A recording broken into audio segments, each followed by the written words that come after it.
dive into authentic conversations about ourselves and our community, exploring topics that uplift and inspire us, from personal growth to social change. So grab your teacup and get ready to join the conversation.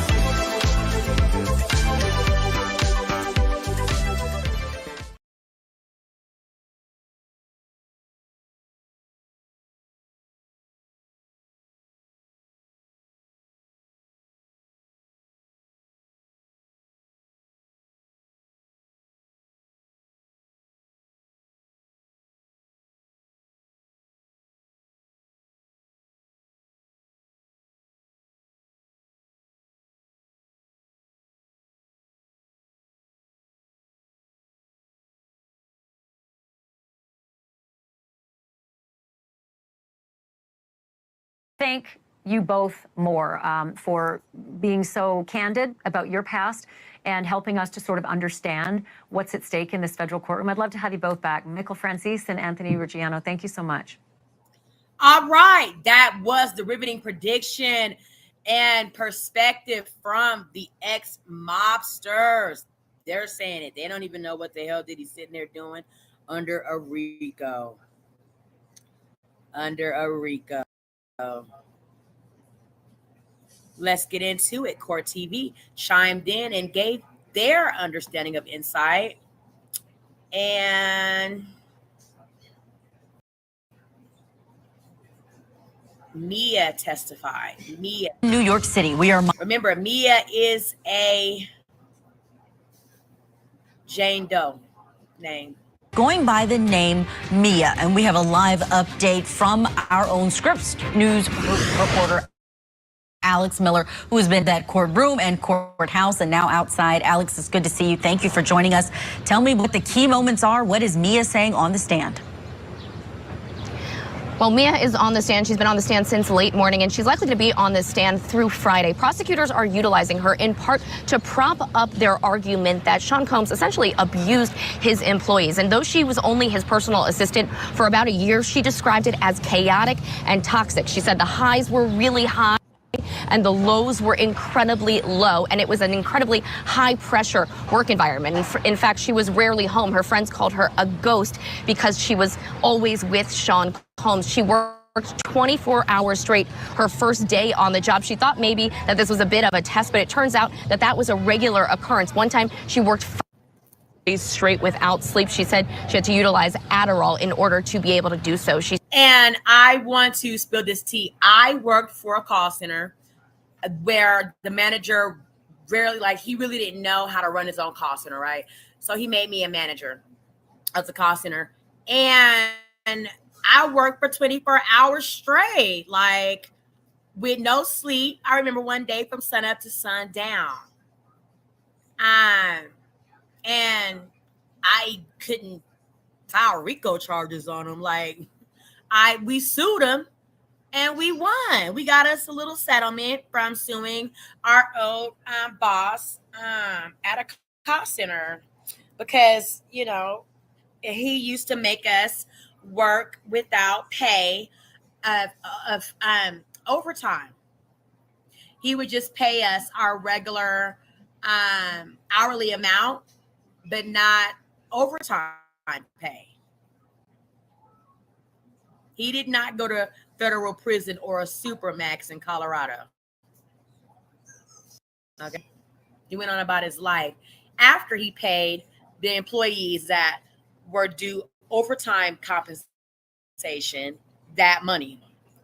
She said Combs really was of her when she stayed with him at his house. She was not allowed to lock her bedroom door, and that goes to one of her allegations. She has alleged on the stand that Sean Combs sexually assaulted her on more than one occasion. She also said he physically abused her by throwing things at her. She said he once threw her in a pool, dumped a bucket of ice on her, and that was a regular part of her day-to-day life as his employee, at least as his personal assistant. She later worked for him in a different capacity, but she's also one of Cassie Ventura's very best friends, was and still is, and she was able to testify to the amount of control that Diddy had over Cassie as well, saying that Mia was to text Diddy photos of the hair, nails, clothing that Cassie wanted to wear, and that Diddy had to approve it before she was able to do so, that he had control over their friendship, that she wasn't allowed to do anything with Cassie, leave his house without the approval. And if he didn't approve, there was a punishment, not only physical abuse, but he'd take away her car, take away certain jewelry, things of that nature as well. She said that the punishment essentially was typically unpredictable, but typically pretty terrifying. And then lastly, just before lunch, she described that scene that we heard Cassie describe and Deontay Nash when Cassie was beat up in her bedroom by Diddy in front of both Nash and Mia to the point where she was bleeding from her head. She described that situation as incredibly terrifying, saying that she tried to get Diddy to stop, but he wouldn't. She says his eyes turned black and that he was essentially looking right through her. She says those are the moments where she really knew that not only Cassie was in incredible danger, but that he was as well, that she was as well. Alex, you are just sharing these harrowing details, and though we don't have those cameras, we can imagine what it's like inside of that courtroom with Mia on the stand. This was slated to be an 8-week trial, so it would end sometime in July. We're hearing that it may be sooner that things are wrapping up. What are you hearing there on the ground?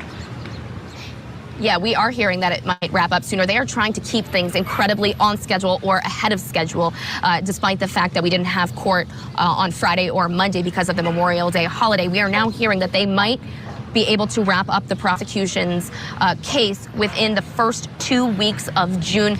The trial was initially slated to go until just before the 4th of July holiday, but if they are to be able to wrap up within the first 2 weeks of June, we're expecting the defense to take about a week or so it looks like they could be a week or two ahead of schedule.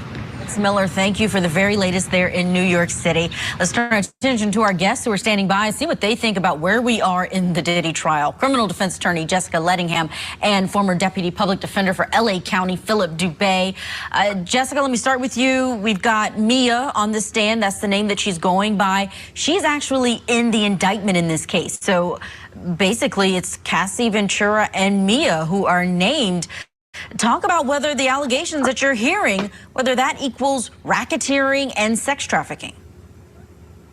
Yeah, she has been a witness from the beginning that I have been really wanting to see. I think yesterday was a major turning point for the prosecution. We finally saw some real trafficking evidence when the assistant, the makeup artist, one of Cassie's friends said, yeah, I saw Diddy say that he was making her do this freak off on her 29th birthday. We finally got the forcing. Now with Mia, we will also finally see some forcing of the sex. And so we're finally getting there with the sex trafficking. The racketeering, trafficking is one of the predicate offenses, one of the 2 predicate offenses. So it may get us there, but they're not there yet with the racketeering charge. Okay, Jessica, you brought up Deontay Nash's testimony, that stylist, it really was powerful. We have a clip. It's AI generated from the details inside of that courtroom in our notes, but let's take a listen to what he described in that moment about that alleged force and potential blackmail. What conversations, if any, do you remember having with Mr. Combs ahead of Cassie's 29th birthday? Should he surprise her for her birthday? Is that what he asked you? Yes. How did you respond? I told him if you want to. Now, why did you tell Mr. Combs to come if he wanted to, if you'd seen him do all of this violence to Cassie? Girl, I was not about to tell him. He couldn't come give that girl a party. What do you remember happening at the birthday party there? As they were leaving, Puff was telling Cassie, you, I do all this. I'll do everything for you, and you just can't do this one thing for me. Did you end up speaking with Cassie at the Cavatina about Mr. Combs? Yes. Were you 2 alone? It was a couple people around. What do you remember Cassie saying to you at the Cavatina? I asked her about Puff. I was like, girl, what is he over there doing? What is he talking about? And Cassie said, girl, he's just mad because I don't want to go to the hotel and freak off with him. Deontay Nash also testified about videos of the freak-offs and Cassie being worried that they would be leaked. Philip Dubé, are we getting there with racketeering in your opinion? Not even close. Honestly, I know I'm going out on a limb here, but really what we're seeing is an end run around the state statute of limitations periods for domestic violence and maybe pimping and pandering. The statute of limitations, I believe, out here is 4 years. So any assault on Cassie would have had to have been brought many years ago. The pimping and pandering, I think, is an 8-year statute. So what's the problem? The problem is they can't get them stateside. So what do? You resort to Plan B and you go federal. And they're using these creative avenues to try to get him under a trafficking, a RICO theory, or transportation for prostitution. And I think it's falling short, but we're still in the infancy stages of the case. And I'm anxious to hear what, if anything, they have next. Because right now, what I'm not seeing is all these predicate acts occurring in the ordinary course of the Combs enterprise, as opposed to just isolated instances of violence against Cassie. And certainly it's not to trivialize what happened to the young lady. I just don't think it's properly charged under RICO, the Mann Act, and transportation. Thank you. They jumped the gun on Diddy. They're like, oh, Diddy is who Diddy is. This got to be at the federal level. Let's take it there. They could have took this shit to state. State would have tried it, and he would have probably got life in. I've seen people get life in prison for domestic violence, depending on like the level, everything involved. Shit. Okay. For prostitution. And Philip, ass is finna walk. Follow up for you, since you're there in LA County and a lot of these alleged incidents happened there. We've got Mia on the stand talking about just horrible things as an employee for Combs, and she alleges violence as well, that he threw her into a pool, that he put ice on her, that he grabbed her a lot. Forced labor is what it is called in the indictment. Is this something, I don't want to say is common, but sometimes we do have people coming out about their celebrity bosses saying what a terror they were. Do you think that this should be added to the racketeering case in the way that we've heard it? Well, if you think about it, what would they be adding? It would just be a form of aggravated assault, which I guess is one of the predicate offenses. And I guess in theory they could. I think the defense would cry foul for alleging this type of late amendment, but certainly they could foresee it because they've received all the discovery. You know, the problem that the defense has when you cut through it all, Julia, is that they don't have to prove beyond a reasonable doubt each predicate act. In fact, the jury doesn't even have to reach unanimity as to each predicate act. The jury can just look at all the behavior in its totality and say, yeah, they've satisfied predicate act sort of in the abstract and get the guy. I just am fundamentally opposed to it, and I'm not sure it rises to that level yet. We're getting there, though, but right now we're still riding the train. Exactly. Alex Miller told. Thank you. Let's see what else Court TV been shining in on.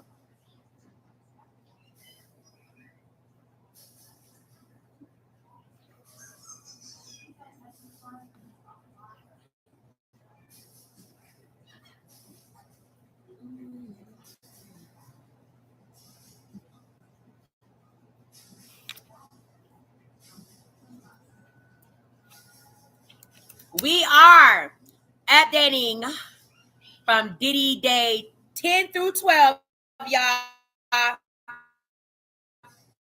We've been live since this morning, catching up on Diddy.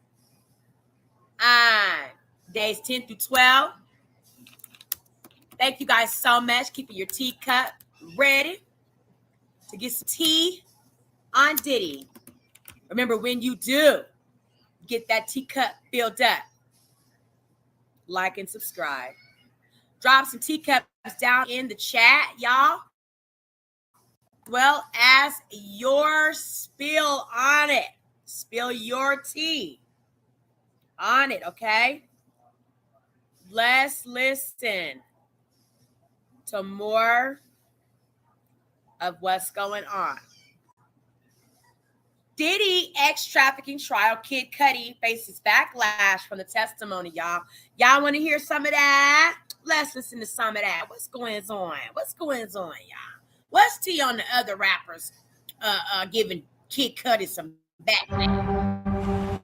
Thanks for staying with us. So this morning, we're shining our spotlight on what lies ahead for Kid Cudi after last week's explosive testimony. So where does the trial and Kid Cudi go from here? So Cudi called Combs a liar on the stand and insinuated that the former music mogul blew up his Porsche. Already, the backlash has been quick and swift from the rap industry. Controversial figure Kanye West put in his 2 cents. He said he wishes, quote, hadn't testified against Puff. West has been a staunch supporter of Combs's from the very beginning. And he's not getting any love from fellow rapper Young Thug either. Thug going so far as to call Cudi a rat for testifying. Now, for the record, Cudi had no choice but to testify. You don't ignore a federal subpoena or else you get tossed in jail. Now, Okay. Let me know this, sippers, if y'all know. Okay, drop this in the chat. Can you plead the 5th? Can you plead the 5th in a federal case in court? Here's Cudi's testimony. Here's a little clip of it. Remember, there's no cameras in federal court, so we have to use AI technology in the court transcript. We marry them together. So we want to give you a little taste of what it was like when Cudi was on the stand. Take a look. Mr. Combs made it clear to you that he was also confused. True? True. Just like you, he's similarly situated. He did not, to your knowledge, know that you were dating Ms. Ventura. True? Yes, true. And he wants to understand how did this happen, and you want to understand how did this happen, basically, right? Yes. And Ms. Ventura was living 2 different lives. Is that true? Yes. Objection. Overruled. When you went in that room with Mr. Combs, no weapons, to your knowledge. True. All right. 2, Young Thug's opinion about Kid Cudi testifying against Diddy. He called him a rat. Kid Cudi potentially could have pled the 5th instead of testifying. You can plead the 5th in any situation, where you are compelled to provide a statement, such as during a police interrogation, a deposition in a civil case, or while testifying in a criminal trial. If you believe your answers to a question could be used against you in a criminal case, you can invoke your 5th Amendment right. So, in a criminal case like what Diddy's in, your silence cannot be used against you. In a civil case, a judge or jury may draw an unfavorable inference from your silence, meaning they might assume you are hiding something. But in a criminal case like what Diddy's in, where Cudi testified, they cannot hold it against you if you plead the 5th. No. He definitely didn't threaten you. True. No. In fact, he was gracious. I think your word was really calm. Yeah. And you were professional as well. True. Yes. And it was an understanding, a meeting that this was about a girl, a relationship, and both of you guys were played. That's pretty much how it ended. True? True. And the person who played you is the same person who played Sean. It's Miss Ventura. True? True. To your knowledge, we're approximately, if you don't mind, approximately 13 and a half years after January 9th, 2012, when your car was damaged. Is that approximately true? Yes. To your knowledge, no one has been charged or arrested for damage to your car. Am I right? No. Objection. Sustained. The judge should disregard the witness's last answer. In the 13 and a half years that has passed in California, have you ever been notified that there's been any other action on this case in California? Action on? The car, the damage to the car. No. Do you remember back when you were with Ms. Ventura, did she have multiple phones, if you can remember? I don't think I remembered that. Do you remember telling that to law enforcement, that she had multiple phones? I don't know. I can't remember. Can I ask you to look at something in this honorable court, with this court's permission, to see if it jogs your memory? Yeah. If I said it, I guess I said it. Do you know what a burner phone is? Do you know what I'm talking about? Yeah. With regards to the night of the trespass in your home, I think you called it a break-in. I guess more narrowed to trespass, but that's what I'm talking about, okay? Right. You received a phone call from Ms. Ventura explaining that she gave your home address to Combs Do you remember that? The morning of, not the evening. About 5 o'clock, 5:30 in the morning. Fair to say? Yes. I'm just trying to coordinate you. Yeah. And that information about your address, according to what you were told, came from Ms. Ventura to Mr. Combs? Yes. All right, so let's talk about it. Will Kid Cudi regret testifying against Diddy? I want to welcome in entertainment commentator, actress, and photographer Holland Reed. Holland, good morning. I can't wait to hear your thoughts on this. What do you think? Do you think Cudi is going to have some regret? Oh, God. Good morning, Julie. First of all, no, this is not the age or the era of being silent. That has been the problem in all of these industries for decades, for years. It is literally institutional silence that has been the staple of the music industry. This is the Me Too movement of the music industry, and Cassie hopefully will be, I hate to say that she would be the face of it, but this whole entire situation with Diddy is exposing the underlying problems that have been going on forever. Silence, I said it last time. Silence is loyalty, and that's what the currency is. No, I don't think he's going to regret it because he did speak up. Now, I will say that the defense and the prosecution are doing their job. Thank God. This is a very good trial to watch. Everyone's doing their job. They're trying to discredit Cudi and Cassie, the relationships, but in the same breath, you are absolutely confirming what has been going on in the music industry for decades. And so I don't think he's going to regret it. I think that if you're choosing between ponying up to rub a little bit longer with a Diddy or anybody else versus your soul and your integrity, then we're going to go on Team Cudi for this one. Right. Oh, I love what you just said there, Holland. Yeah, and I think a lot of people, I would say probably, at least from what I've seen on social, it looks like the overwhelming majority of people are Team Cudi, on this one. And yeah, I mean, taking a stand and look, I can't emphasize enough, he was subpoenaed to come to federal court. So it was going to get done one of two ways. Either he was going to come willingly, like we saw him, rocking his leather jacket, his jeans, his sneakers, smoking a cigarette as he was going in there. I don't think he was like jumping for joy to get in the courtroom, or they could say, okay, well, we will get a material witness warrant for you, Mr. Cudi, if you don't show up, and we will have the marshals bring you in. I mean, it could be like, look, do it the easy way, do it the hard way. It was going to get done. Holland, tell me, I want to zone in on what Young Thug said, okay? So Thug is calling him a rat. To me, look, I was a prosecutor, and informants are very helpful to the justice system. They are. They get called rats, whatever. To me, there's a big distinction as somebody who's working with the government or the state to inform, to let the state know about criminal conduct versus somebody who just gets subpoenaed because they had their car blown up through no fault of their own.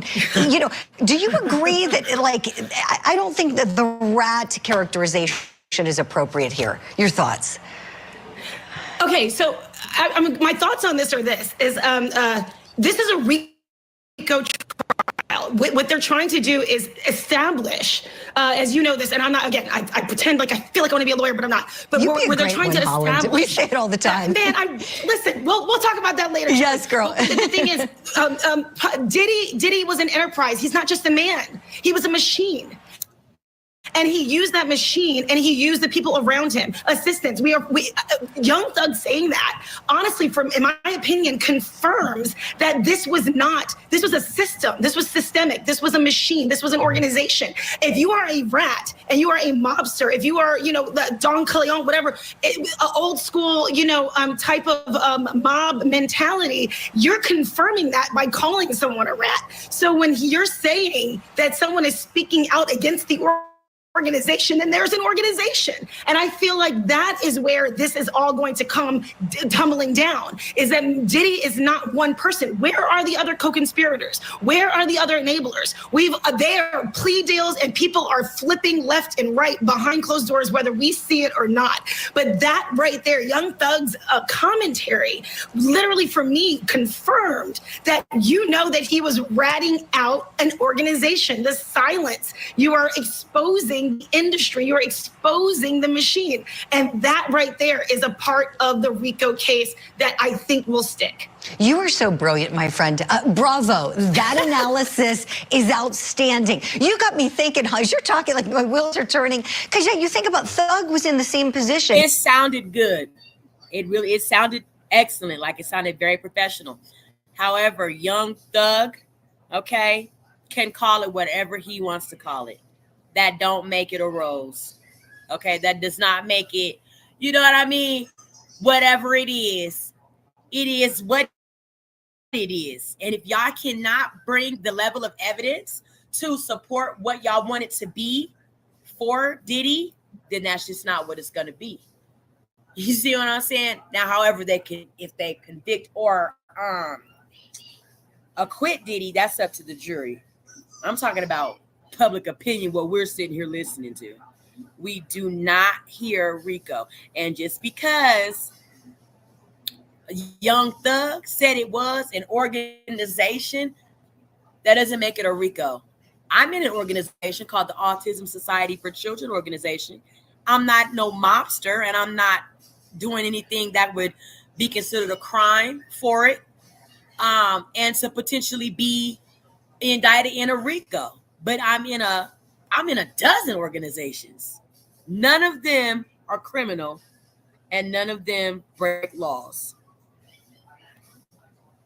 He had RICO charges. He was being accused in the same position, right, of being the leader of the enterprise. Yes. And then Young Thug was not in the same position as Diddy's ass. Diddy was running around with a bunch of hoes, okay, freaking off baby oil, a little pouch and briefcase full of drugs. Young Thug was actually recruiting other rappers and people, men in the community, girls in the community, to actually push the level of drugs that would take a RICO to be indicted on your ass. Okay? He was also doing it through his music, letting people know exactly what he does and how he carries out his line of organization in the criminal syndicate underworld. Okay? That is why Young Thug was indicted on a RICO. That is why he was convicted. That's why he's doing 10 years probation or whatever he got going the fuck on. Okay? Because they could prove it. They had all types of evidence that, supported it, collaborated it. And that's why it was what it was. Just like y'all said, Young Thug was finna get life.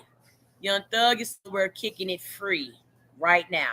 And we can guarantee you, in the first motherfucking month of Young Thug's trial, they had more evidence on him than they do on Diddy right now.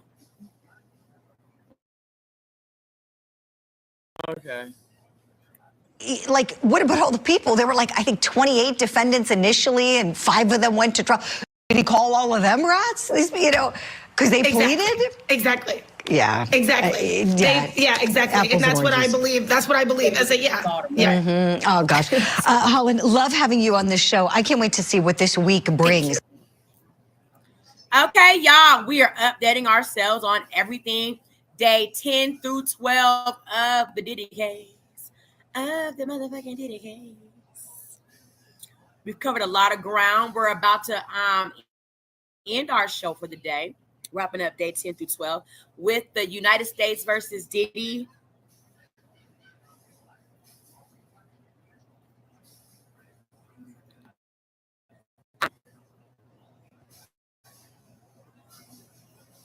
TMZ show that they do every Thursday. Okay, we're gonna watch episode 3. They're up to episode 4. However, I didn't come. I'm busy, my own life. So now we're gonna end the show because I'm sure she's done all the testifying she's gonna do. I think Mia's the only testifying person right now on the stand. Okay, his personal assistant. Let's get into our last part of wrapping up our Diddy show with United States versus Diddy, last week's episode. TMZ presents United States versus Shah Khan.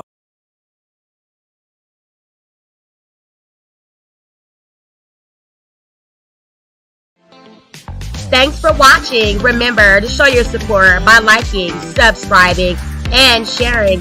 It's a blessing. Keep your teacups filled and ready for my next upload. Until then, stay inspired and remember, always stay diligent.